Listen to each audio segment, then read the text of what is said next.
Hello बच्चों, कैसे हैं आप।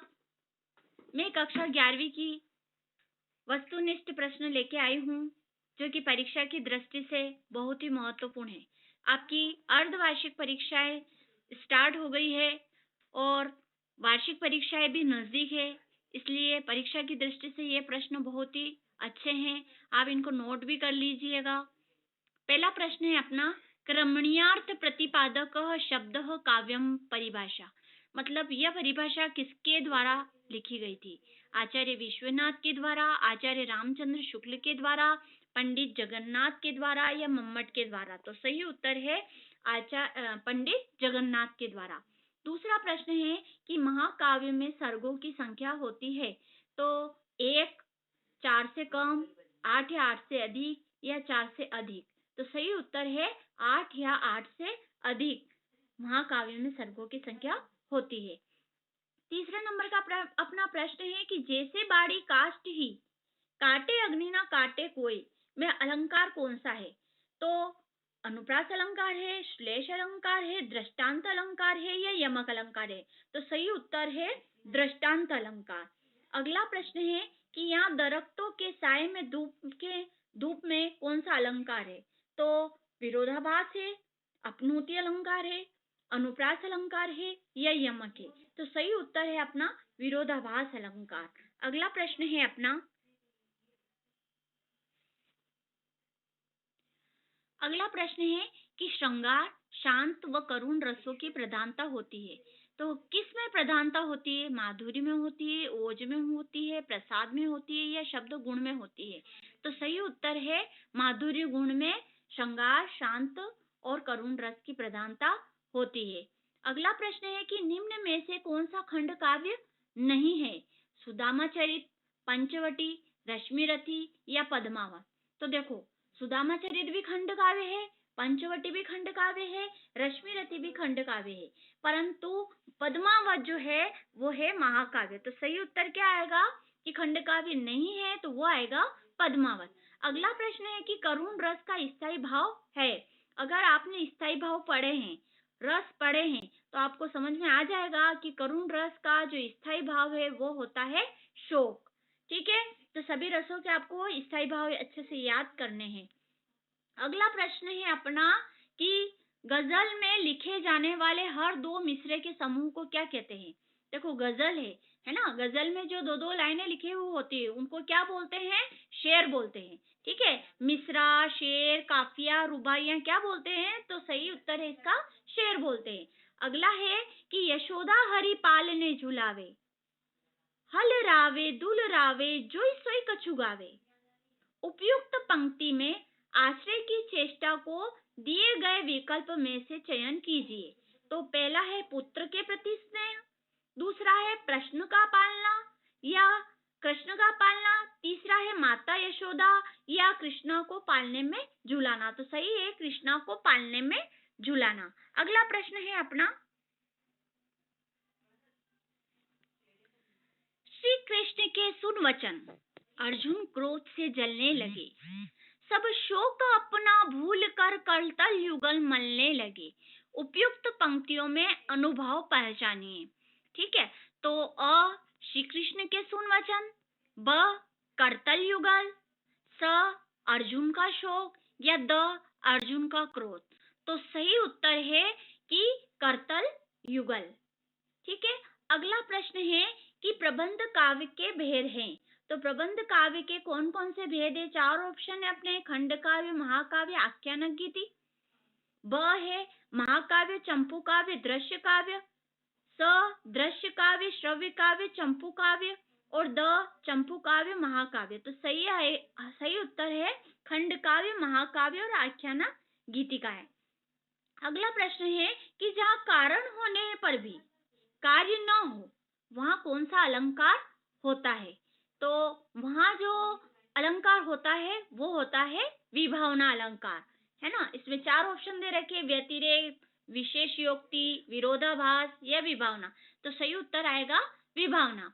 अगला प्रश्न है कि करत करत अभ्यास के जड़मति होत सुजान, रसरी आवत जात ते सिल पर परत निशान। इस पंक्ति में कौन सा अलंकार है? विरोधाभास अलंकार है, दृष्टांत अलंकार है, व्यतिरेक अलंकार है या विभावना अलंकार है? तो सही उत्तर है दृष्टांत अलंकार है। अगला प्रश्न है अपना, अब है अपने रिक्त स्थानों की पूर्ति कीजिए।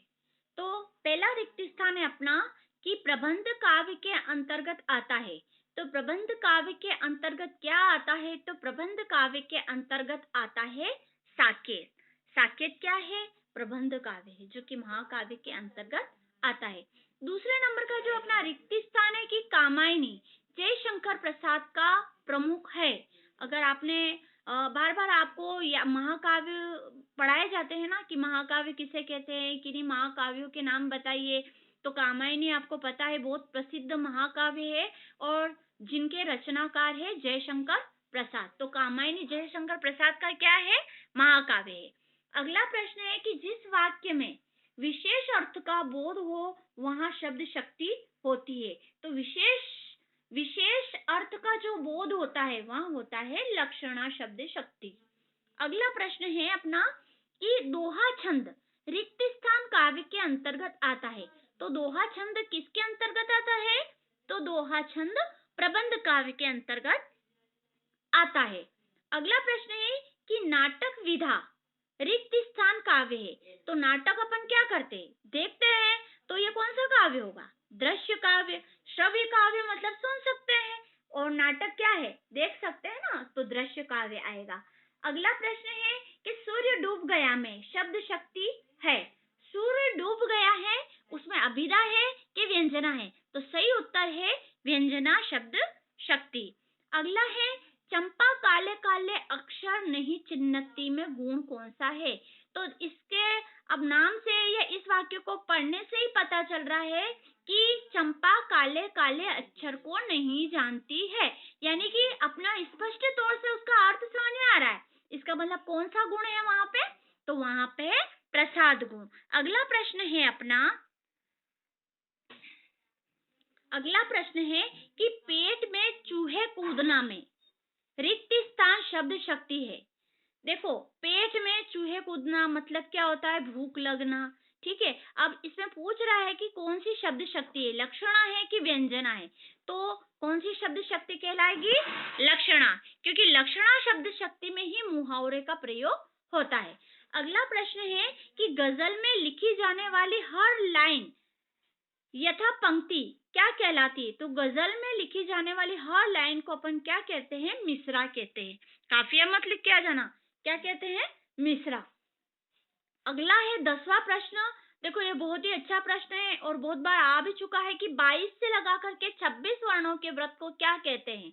तो देखो, 22 से लगा करके 26 वर्ण, देखो 22 भी आ सकते, 23 भी आ सकते, 24 भी आ सकते, 25, यानी 26 तक के जो वर्ण होते हैं वो सवैया कहलाते हैं। सही उत्तर क्या आएगा? सवैया। अगला प्रश्न है जो कि बहुत बार आ भी चुका है कि संचारी भावों की संख्या कितनी होती है? तो संचारी भावों की संख्या कितनी होती है? 33 होती है। अगला प्रश्न है कि छंद में अल्प विराम को क्या कहते हैं?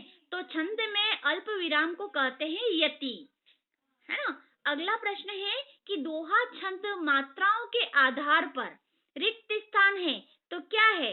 तो वह अर्ध सममात्रित छंद है। अगला प्रश्न है कि आश्रय की चेष्टाओं को क्या कहते हैं? देखो, बहुत ही आईएमपी प्रश्न है कि आश्रय की चेष्टाओं को क्या कहते हैं? तो आश्रय की चेष्टाओं को कहते हैं अनुभाव कहते हैं। अगला प्रश्न, नीर भरे नित प्रति रहे तऊ न प्यास बुझाए में अलंकार है। अब कौन सा अलंकार है? तो विशेषोक्ति अलंकार है। कौन सा है? विशेषोक्ति अलंकार है। अगला प्रश्न है कि हास, वत्सल व रति ये क्या है? अगर आपने स्थायी भाव पढ़े हैं, रस पढ़े हैं, तो आपको अच्छे से पता चल जाएगा कि ये क्या है? स्थायी भाव है। और स्थायी भावों की संख्या कितनी होती है? 10 होती है। संचारी भावों की संख्या कितनी होती है? तो 33 होती है। अगला प्रश्न है कि जिस काव्य में एक घटना का विवरण एक ही छंद का प्रयोग होता है उसे क्या कहते हैं? तो उसे कहते हैं खंड काव्य, है ना। अगला प्रश्न है कि किसी भी बात को सिद्ध कर सत्यता प्रमाणित करने के लिए उदाहरण दिया जाए वहां कौन सा अलंकार होता है?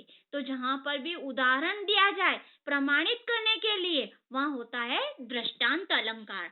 अगला जो अपना प्रश्न है,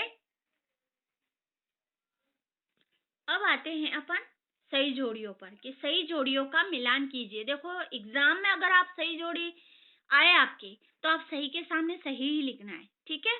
अब देखो पहला प्रश्न है कि संतन ढींग बैठी बैठी। अब देखो उस शब्द को समझो आप, क्या दे रखा है? बैठी बैठी, यानी कि जो बैठी बैठी जो शब्द दे रखा है वो बार बार शब्द आया, एक बार बैठी आया, एक और बार आया, तो यानी कि यहाँ क्या है? तो यह पुनरुक्ति प्रकाश अलंकार है। समझ में आ रही बात? दूसरा है पीपर पाथर पूजन लागे। अब इस वाक्य को समझो, प पीपर में भी प आ रहा है, पाथर में भी प आ रहा है और पूजन में भी प आ रहा है, यानी कि प वर्ण की आवृत्ति एक से अधिक बार हो रही है, इसलिए यहाँ कौन सा अलंकार होगा? तो यहाँ पर होगा अनुप्रास अलंकार होगा, है ना। अनुप्रास पे सही लगाना। तीसरा है वीर, रौद्र और भयानक, है ना। ये क्या है? तो ये ओज गुण है।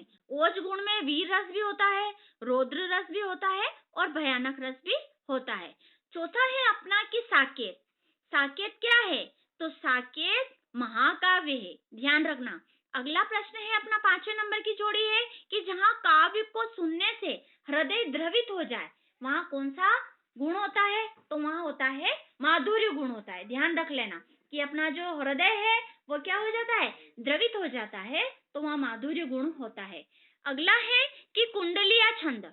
तो कुंडलिया छंद में कितने चरण होते हैं? तो कुंडलिया छंद में 6 चरण होते हैं।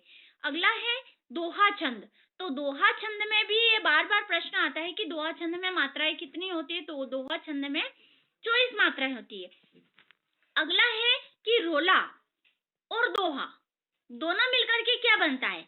तो दोहा और रोला दोनों को मिला करके अपने क्या बनती है? कुंडलिया बनती है। अगला है चौथा कि घनाक्षरी। घनाक्षरी में क्या होता है? 8 8 8 8 पर क्या होती है?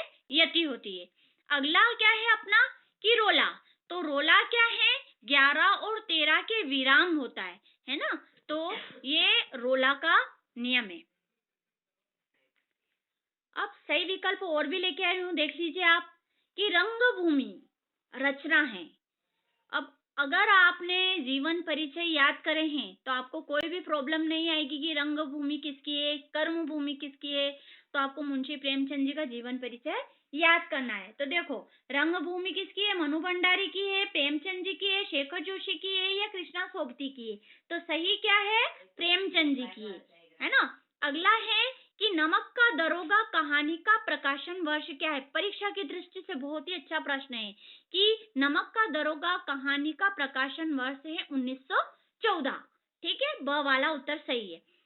तीसरा है आदर्शोन्मुख यथार्थवाद को अपनी कहानी का आधार बनाने वाले कथाकार कौन है? तो देखो कहानी सम्राट किसे कहा जाता है? मुंशी प्रेमचंद जी को। तो इसमें दे रखा है कि आदर्शोन्मुख और यथार्थवाद को कहानी का आधार बनाने वाले जो कथाकार है वो है मुंशी प्रेमचंद। अगला है कि नमक की गाड़ियां जा रही थी। अब वो कहाँ जा रही थी? रामपुर जा रही थी, नागपुर जा रही थी, कानपुर जा रही थी या श्यामपुर जा रही थी? तो नमक की जो गाड़ियां थी वो जा रही थी कानपुर जा रही थी। अगला प्रश्न है कि कृष्णा सोबती की रचना है। तो कृष्णा सोबती की कौन सी रचना है? पंच परमेश्वर है, जिंदगी नामा है, पथेर पांचाली है या पृथ्वी परिक्रमा है? तो सही उत्तर है जिंदगी नामा। ये प्रश्न बहुत बार बार आता है, ध्यान रख लीजिएगा और इन प्रश्नों को आप अच्छे से नोट कर लीजिएगा। अगला प्रश्न है कि मियां नसरुद्दीन शब्द चित्र कृष्णा सोबती के किस संग्रह से लिया गया है? तो देखो एक तो दिलो दानिश है, जिंदगी नामा है, हम हशमत है या बादलों के घेरे? तो सही उत्तर आएगा हम हशमत से लिया गया है।